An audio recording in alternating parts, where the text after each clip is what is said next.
Donc je viens présenter aujourd'hui donc je suis Alexa Atapi. Je viens vous présenter une partie de mes travaux de thèse, donc qui est en collaboration avec le CHOM et l'ULCO.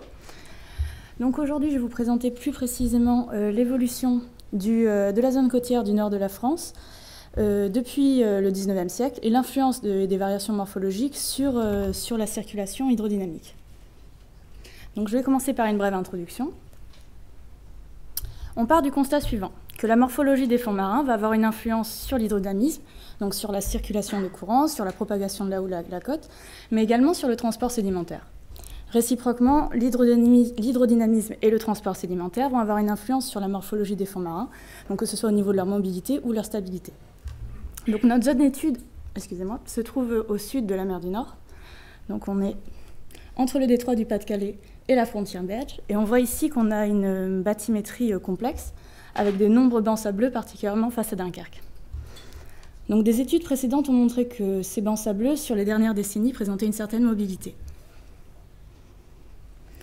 Donc du coup, au niveau de la problématique que je vais présenter aujourd'hui, dans un premier temps, ce serait de voir quelle va être l'évolution de la morphologie des fonds marins depuis le 19e siècle dans le nord de la France et quelle va être l'influence, dans un deuxième temps, de ces variations morphologiques sur la circulation hydrodynamique. Donc, je vais présenter tout d'abord le site étudié. Donc, comme je l'ai dit, on est entre le détroit du Pas-de-Calais et la frontière belge. Donc, c'est une côte essentiellement sableuse avec des plages relativement étendues et à pente douce. Donc, on a des secteurs qui sont encore relativement naturels. Donc, on a comme au niveau de la plage de Waplage, mais on a des secteurs aussi qui sont beaucoup artificialisés avec une zone industrielle portuaire comme le port de Dunkerque. Donc en termes de morphologie, on a ces bancs sableux qui appartiennent aux bancs flamands et qui peuvent atteindre les 30 km de long et les 3 km de large. Donc en termes de circulation hydrodynamique, le régime tidal est semi-diurne et macrotidal. On a un marnage qui est autour de 5 mètres au niveau de Dunkerque et un peu plus de 6 mètres au niveau de Calais.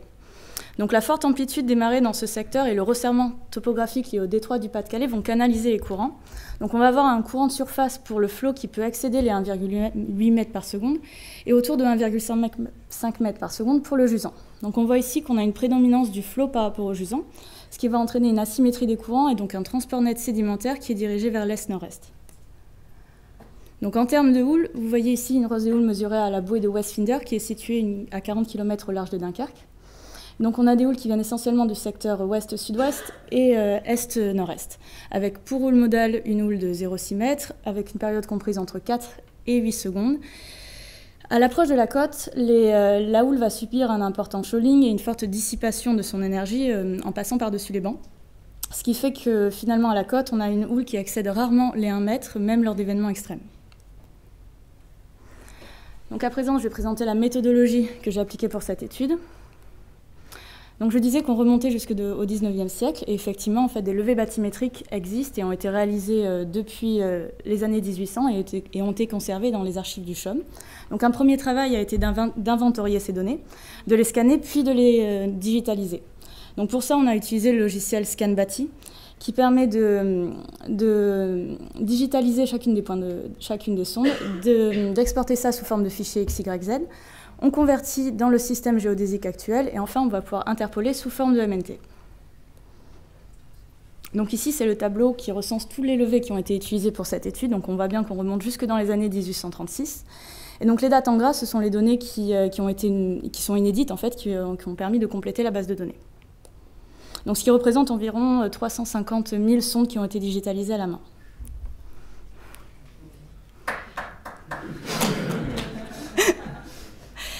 Donc, en termes de variation bathymétrique, une fois les levées interpolées sous forme de MNT, on va pouvoir du coup quantifier les mouvements.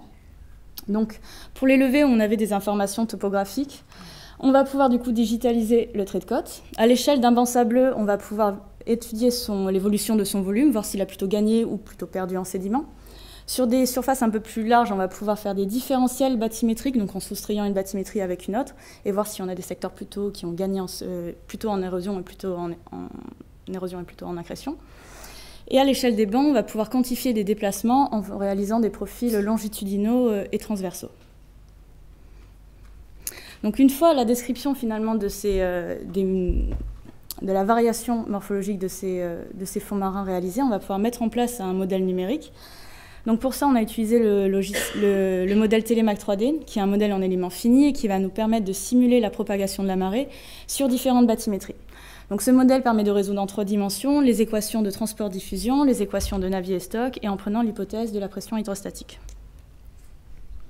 Donc si je reprends mon tableau initial, il va falloir du coup avoir des bathymétries où on a une surface suffisamment importante pour pouvoir bien modéliser les processus. Donc on a sélectionné les 4 dates présentées ici, donc 1879, 1910, 1930 et 1974. Donc comment va fonctionner notre modèle ?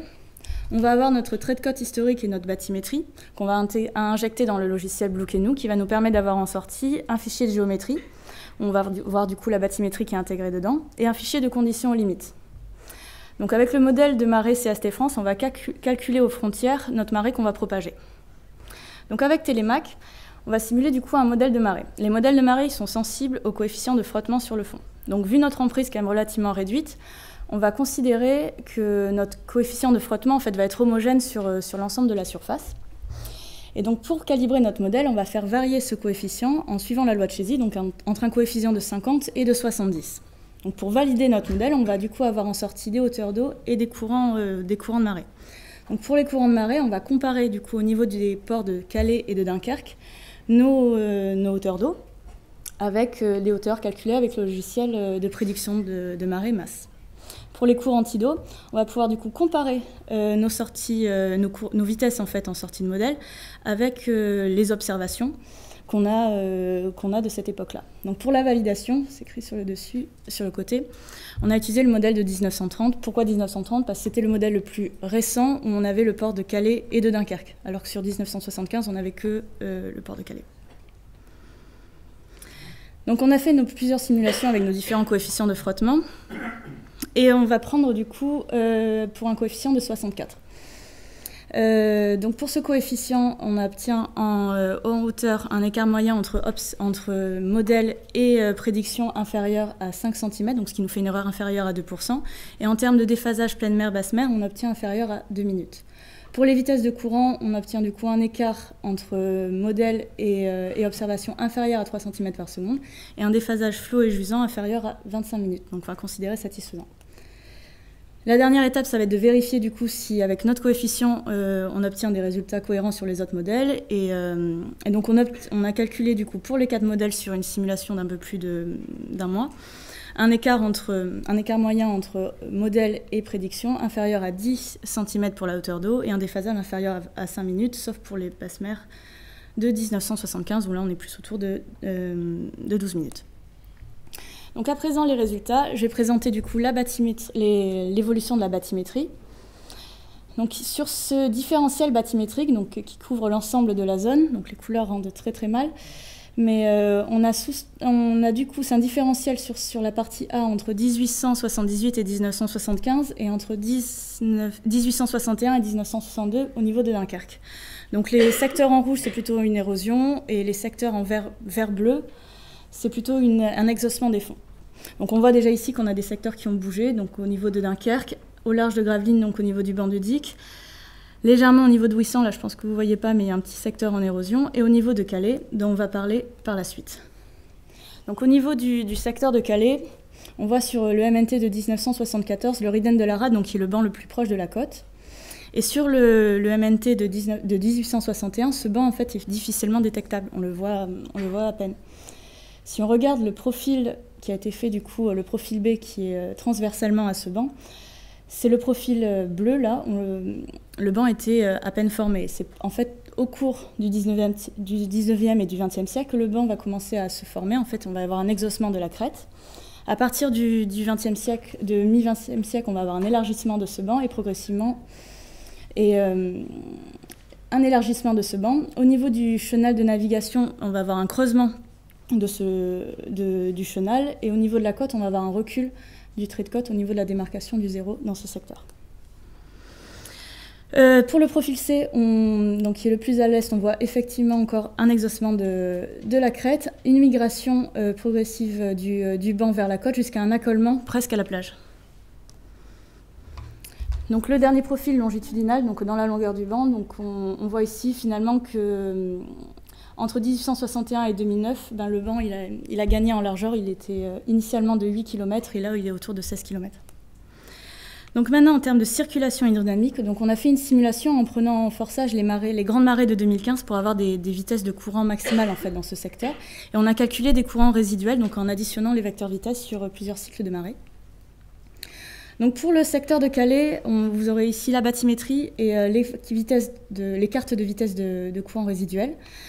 Donc pour Calais, vous voyez le Riden de la Rade qui est tout juste formé. En fait, la terminaison, elle est face au port de Calais. Et sur cette carte de vitesse, on identifie tout d'abord une bande de courant donc dirigée vers l'est-nord-est, donc autour de 15 cm par seconde. Un peu plus au large, on a des vitesses relativement réduites, donc inférieures à 7 cm par seconde.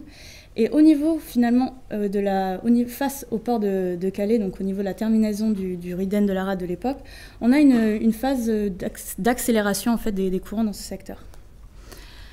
En 1910, donc du coup, le banc commence à migrer vers l'ouest et cette zone Et cette zone, en fait, s'étend progressivement vers l'ouest.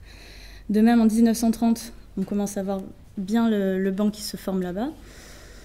Et le chenal donc, commence à bien se creuser, donc ça canalise les courants, d'où des vitesses qui atteignent les 30 cm par seconde en résidu dans ce secteur.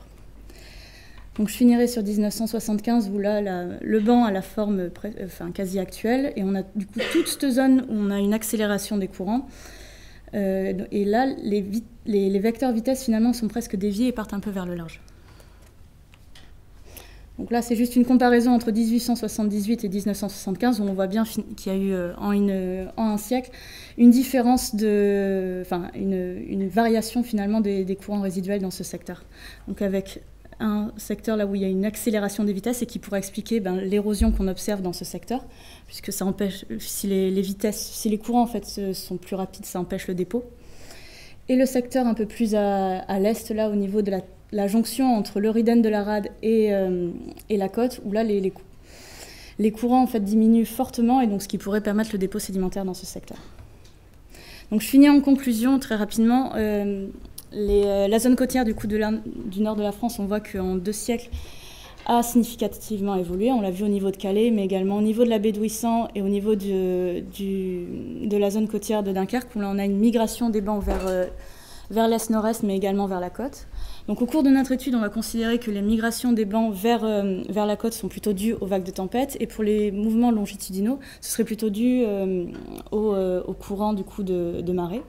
Donc notre première simulation a montré déjà qu'il y a eu, en termes de courant résiduel, on a une évolution sur plus d'un siècle. Et donc la prochaine étape de cette thèse, ça va être de mettre en place un modèle de houle avec Tomahawk. Et l'idée, ça va être de coupler Télémac et Tomahawk pour voir les vitesses, les courants qui en ressortent. Merci de votre attention.